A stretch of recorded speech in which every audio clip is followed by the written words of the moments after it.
Namaste and welcome to this exciting episode of Sathology Debunking Mythology. Sathology के इस नए episode में आपका बहुत बहुत स्वागत है। जरूर हमारे मेंबर बनिए। उसमें बहुत सारे हमारे अच्छे वीडियोस होते हैं जो इसमें हम लोग काफ़ी ऐतिहासिक धार्मिक टॉपिक्स लेकर आते हैं।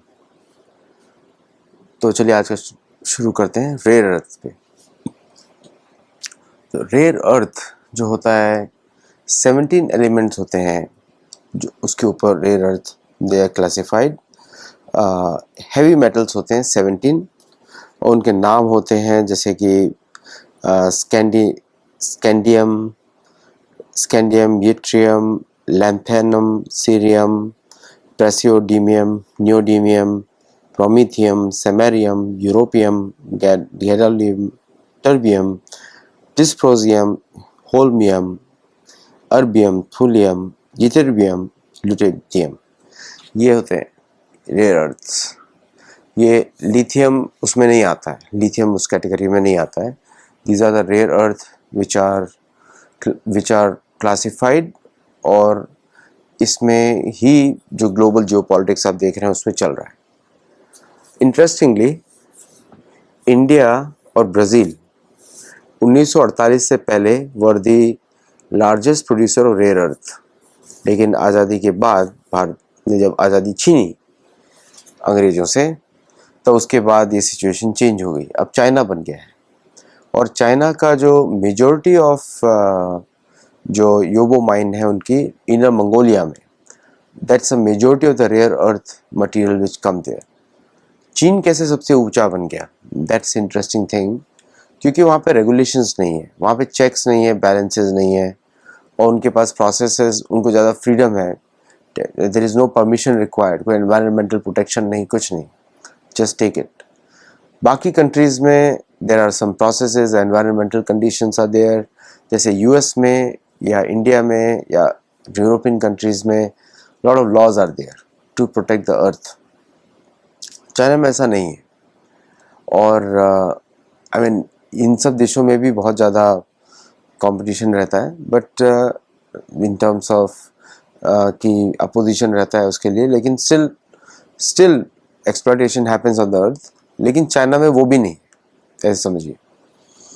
तो it's very easy for China to become the leader, क्योंकि प्रोसेसिंग के लिए उनको they don't have take any permission. Chinese communist party can displace people, कोई प्रोटेस्ट का ज़रूरत नहीं क्योंकि वो पुलिस आ जाएगा and they can arrest people. That's what they do in Mongolia. So Mongolia का जो illegally occupied land है, योबो mines, those are the biggest source of Chinese rare earth. और चाइना इस समय 85% of the market कंट्रोल करता है और दूसरा 15% of the market is controlled by Australia. अब बाकी कंट्रीज उसमें आ रही हैं। यूरेनियम लिथियम ये सब रेयर अर्थ में नहीं आता है, even though they are rare but not rare earth. Rare earth का applications are in very very discrete things, जैसे cell phones में है miniaturization, nanotechnology या processing quantum technology में rare earth बहुत यूज़ होगा। मैं आपको बताऊंगा कौन कौन से जो rare earth हैं जो quantum technologies में यूज़ होते हैं। Now इसके पीछे ही पूरी जियोपॉलिटिक्स चल रही है। जैसे फॉर एग्जांपल स्कैंडियम, ये जो है लाइट एल्यूमिनियम स्कैंडियम अलॉय जो बनते हैं एयर स्पेस कंपोनेंट्स के लिए, where US is the leader. Yttrium aluminium garnet जो है, यट्रियम इसमें यूज़ होता है for super conductors, zirconia use in tooth crowns, refractory material, electroceramics, ये यट्रियम है। फिर लैंथेनम जो है ये alkali resistant glass, flint, hydrogen storage, ये camera, telescope, fluid catalytic cracking में यूज़ होता है। और फिर एक है सीरियम है, ये ऑक्सीडाइजिंग एजेंट है, glass, ceramics, self cleaning ovens, fluid catalytic cracking, ये सारा जो है फ्यूचरिस्टिक टेक्नोलॉजीज में यूज़ हो रहा है, जैसे कि cellphone. And each cellphone has these components in it, जिसकी वजह से cellphone has become such a reliable medium of communication. ऐसे बहुत सारे ऐसे एलिमेंट्स हैं जैसे कि प्रेसियोडीमियम है, एंड इन सब में लीडरशिप किसी न किसी कंट्रीज का रहता है। Like for example, like I said, China is the number 1 leader क्योंकि वहाँ का जियोलॉजिकल फैक्टर्स, इनर मंगोलिया का स्ट्रेटेजिक गवर्नमेंट पॉलिसीज और हिस्टोरिकल डोमिनेंस जो इनका चलता है in the refining process. Now in US ने recently, like if you look at the, एक कंपनी है which is known as MP Materials. Now MP Materials में 15% शेयर लिया यूएस की कंपनी पेंटागन ने. तो रेयर मटेरियल्स जो है has become a national security topic in US. Very surprising. पहले था ऑयल, अब हो गया रेयर अर्थ. ऑयल के पीछे लोग नहीं भाग रहे हैं बिकॉज इट्स प्लेंटी. अब पता लगा कि oil is available everywhere on the planet. Just recently India ने डिस्कवर किया अंडमान में billions of barrels of oil, और बाकी जगह भी ऑयल हैज़ बीन रिफाइंड और वहाँ पर भी अवेलेबल है. Suddenly rare earth has become the geopolitical thing because all the advance weapons, advanced civilian technologies in medical sphere and also in regular computing, उनमें इनकी ज़रूरत है, इसलिए ऐसा हो गया. धार्मिक दृष्टि से देखेंगे तो ये सब भूमि का दुरुपयोग है, but this is the in thing right now. इतिहास में ऐसा कभी नहीं हुआ जहाँ पे मेटल्स पे लड़ाई ना हो. कभी ऐसा हुआ नहीं. हुआ खानों पे हमेशा लड़ाई हुई. खान मतलब माइंस पे हमेशा लड़ाई हुई. और तो इतिहास का ये रहा है, मनुष्यों के इतिहास का, कि whosoever controlled the mines controlled the country, ऐसा था. So always protection of mines, protection जो है खानों का protection, restriction on use of certain metals, उस पर हमेशा रेस्ट्रिक्शंस लगी है पूरे इतिहास में, पूरे इतिहास में.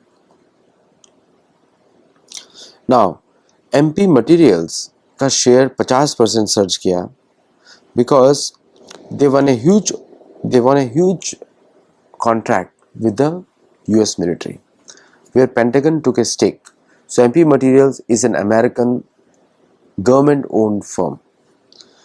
Australian Rare Earth जो है, जो कि इनको MP Materials को सप्लाई करता है, because you understand one thing, ये जितने भी कॉलोनीज हैं, ऑस्ट्रेलिया, न्यूजीलैंड, कनाडा, USA, इनमें all these countries operate together, including UK. So they will always consider USA as their big ship. So USA doesn't have to do anything to buy from Australia. They can literally order from Australia, and Australia will supply. तो ये एक block है from which is buying. और and they are competing with China. थी America को एक दुश्मन चाहिए जिसके साथ उसको रहना है. Like अगर उसको अकेला छोड़ देंगे तो रह नहीं पाएगा, बिकॉज कुछ करने के लिए नहीं है. समझे आप? जैसे अगर किसी धार्मिक व्यक्ति को छोड़ देंगे, उसके लिए संध्या होगी, पूजा होगी, मंत्र जप होगा, उसका दिनचर्या बिजी है. लेकिन अमेरिका के साथ ऐसे रिलीजन सोसाइटीज में ऐसा नहीं होता. रिलीजन सोसाइटीज में होता है कि you work and on the weekend एक बार हाजिरी देकर आ जाओ, you are good, all sins are washed. ऐसे चलता है. जो धार्मिक सोसाइटी होगा वहाँ पे कर्म पे ध्यान होगा, डेली की साधना है, डेली का है, तो इट्स ए डिफरेंट सोसाइटी. तो इस सोसाइटी में मटीरियलिज्म इज वेरी कॉमन. तो अगर इनको अकेला छोड़ देंगे तो कुछ करने के लिए नहीं है. So they need the money, तो वो आर्टिफिशियल मनी क्रिएट करते हैं and they just try to enjoy their life with that artificial money. Exactly that's what they are doing. कि बाकी सब चला गया, अभी राइस और ये सब चला गया, लाइक ऑल दोस कमोडिटीज में उनका पेट भर गया because they have captured the supply chains. अब क्या करना है फॉर द न्यू वेल्थ, क्योंकि वो तो ऑलरेडी कंज्यूम हो गया. What they do is old commodity को वो डिस्ट्रॉय कर देते हैं. जैसे फॉर एग्जांपल अभी पहले agriculture trade was the main thing, तो उन्होंने जेनेटिक मॉडिफाइड क्रॉप्स के थ्रू उसको एक्सपेंड किया. Now they have a control over that. They can produce as much as they want for a few people, और उसके लिए फोर्स करके लोगों को खरीदवाएंगे, and that is taken care of. Somebody has become rich now. Now what's the next phase? How others will become rich? इस तरह काम करते हैं। तो जो पूंजी लगाता है, that guy earns the maximum money, rest everybody is a worker which can be changed as per the laws decided by the corporation। ऐसे चलता है अब्राहमिक सोसाइटी। तो अब उनको नया फैड चाहिए विच इज रेयर अर्थ, क्योंकि रेयर अर्थ में कंपनीज का प्रॉफिट्स इन्वॉल्व है। आपने देखा होगा कंपनी कॉल्ड निविडिया, एनवीडिया जो एआई कंडक्टिंग, क्वांटम कंप्यूटिंग, ये सब चिप्स वगैरह बनाता है। Now all these materials which the US government is sourcing or controlling, trying to control all over the world।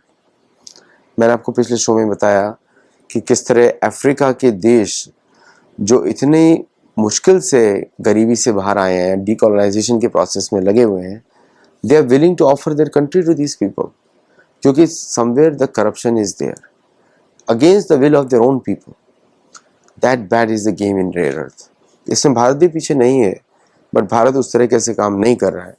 Bharat is making friendly alliances, क्योंकि फिर भी अभी भी धार्मिक सोसाइटी है, तो we are making friendly alliances win win situation में, and we are trying to see what we can get more, because India itself is rich in rare earth, और इंडिया का industrial capacity is very high on specially in the metallurgy और alloys और all this things. जैसे आपने देखा होगा Putin ने 6-7 महीने पहले एक स्पीच दी थी अपने स्टूडेंट्स, उनके स्टूडेंट्स के लिए, कि metallurgy is the most important area where Russian student should focus. ये उन्होंने स्पीच दी थी। और मेटलर्जी जो है, रसायन शास्त्र, वो डिफाइन करेगा future of weapons, future of sensors, future of technologies. Russia के पास इतनी पॉपुलेशन नहीं है कि कंज्यूमर इलेक्ट्रॉनिक्स पे तक फोकस कर सके, बट स्टिल उन्होंने ये लेक्चर दिया था। मुझे बड़ा स्ट्राइक किया था 6 months ago, because this is going on since 1948। लेकिन अब that level of technology has reached to such a level कि अब important है। तो जब रशिया ने उस पर फोकस किया, उसको वॉर फ्रंट पे फोकस किया फॉर देयर मिसाइल्स, उस पर आपको दिख रहा है ओरेशनिक दिख रहा है, आपको अदर टारगेटिंग, अदर उनके स्पेसिफिक वेपन्स दिख रहे हैं, प्लेन्स के उनका जो Tu-160 का जो उन्होंने अपग्रेड किया है, अमेजिंग अपग्रेड किया है। वो अमेरिकन के B-52, B-2 bombers, B-2 bombers थोड़ा अलग कैटेगरी का है, स्टेल्थ है, बट B-52 के उसने क्योंकि Tu-160 is the only supersonic aircraft in the world, supersonic long range bomber, 12,000 kilometre जो है बॉम्ब करके आ सकता है at supersonic speed, 2 times the speed of sound, 2,300 kilometre की स्पीड पे उड़ता है वो प्लेन।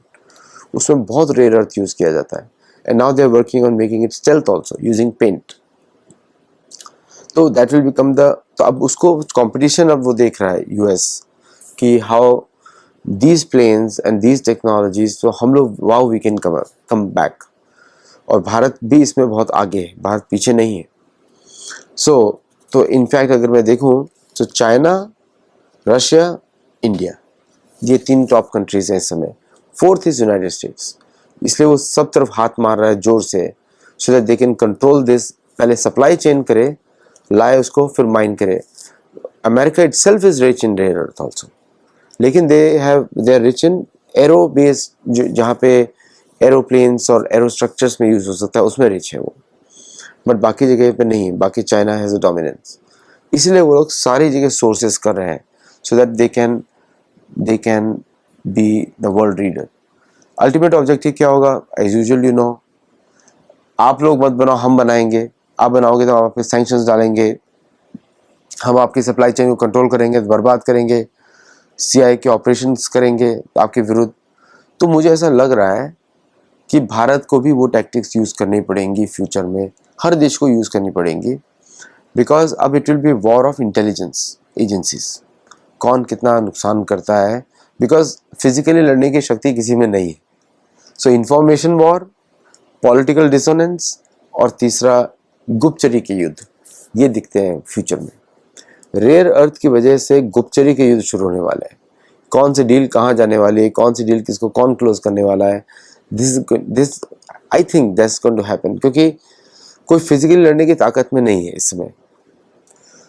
अच्छा, इसीलिए बलूचिस्तान में थोड़ा सा रेयर अर्थ मिला, इसके लिए तुरंत यूएस का क्रिप्टो बेस, तो पाकिस्तान से तो मुफ्त में खरीदेंगे, उसको क्रिप्टो का जहाज़ देके खरीदेंगे, because Pakistanis will sell themselves for a green card. तो वो उनको खरीद लेंगे. For Africa, they're going to Africa में they're going to give them small dollars, उससे वो खरीद लेंगे. For India, impossible for them. India, Southeast Asia, China, Russia, impossible for them. South America, they don't care, क्योंकि South America में they can intervene at any point of time. Europe doesn't have it. Europe has small quantities, but it's not easy to extract it. इसलिए नहीं करेंगे. Cost of extraction refining will be too high. उसको भी नहीं करेंगे. तो कौन कौन सी कंपनीज, कौन कौन सी कंट्रीज बचती हैं युद्ध में, रेयर अर्थ के युद्ध में? वो बचती है Bharat, US, China and Russia. Only 4 countries. और उसमें से Russia, India, China are BRICS. Europe has no interest. Europe doesn't know. And Brazil is anti. So BRICS versus USA, यही रेयर अर्थ का वॉर है. समझा? तो इसीलिए यूएस इतना तिलमिला रहा है कि what is the real cause of rare earth war. वो यही है पूरा. अब इसमें भारत का जो कोऑपरेशन है ब्राज़ील के साथ, और ब्राज़ील की इन्फ्लुएंशियल कंट्रीज हैं, लेकिन अभी भी एक क्रेज़ है अमेरिकन प्रोडक्ट्स का, एक अमेरिकन ब्रांड का, जो पूरी दुनिया को लुभा रहा है अमेरिका की तरफ से. So I am sure America will create lot of, क्या बोलते हैं, disruption in the supply chain. But I don't think so it will be much, क्योंकि जो रिफाइनिंग कैपेसिटी है, रिफाइनिंग टेक्नोलॉजी है, वो मोस्टली चाइना के कंट्रोल में है और भारत के कंट्रोल में है. Bharat has been using them for its own space programme. जो फॉइल्स आप देखते हैं स्पेस सैटेलाइट्स में, रिफ्लेक्टर्स देखते हैं और कुछ अलग सेंसर्स देखते हैं जिससे भारत के रडार्स चलते हैं. All these are using these rare earth material, जो भारत में ही बनता है और भारत में ही यूज़ होता है. Plus Bharat buys from other countries also. तो this is a new economy. तो ट्रेडिशनल सोर्सेज तो जा रहे हैं, और ये भी हो सकता है फ्यूचर में, क्योंकि gold is not a rare earth. Gold is not a rare earth क्योंकि available in many places. Gold based currencies तो चली गई हैं. सो नाउ, क्योंकि और अमेरिका के पास गोल्ड है भी नहीं. भारत के पास अगर देखें सिविलियन कंट्रोल में, Bharat has 24,000 tons of gold with civilian plus government. America doesn't have that much gold, क्योंकि वो बोलते 8,000 टन है यूएस की ट्रेजरी में, but I don't think so that is there, क्योंकि उसको वेरीफाई भी नहीं कर पा रहे हैं. Plus American gold consumption is not there because culturally they never valued gold. Culturally they never valued gold. कभी टेस्ट ही नहीं रहा, क्योंकि उनको यूज ही नहीं है. हमारे यहाँ तो श्रृंगार का आइटम है वो गोल्ड. भगवान की मूर्तियाँ बनती हैं, उनके मुकुट बनते हैं, उनके हार बनते हैं. तो इसलिए हमारे लिए अब गोल्ड की ज़्यादा अहमियत है और इम्पोर्टेंस भी, और इसलिए हमारे यहाँ ज़्यादा कल्चरली है, रिलीजियस है, और उसका इम्पोर्टेंस हमको मालूम है. जैसे कि सर्टेन जो पूजा सामग्री में gold is needed, certain thing में, है ना. और धनतेरस में और हमारे फेस्टिवल्स हैं जो सोने पे आधारित हैं, तो उनके यहाँ पे कुछ ऐसा है नहीं.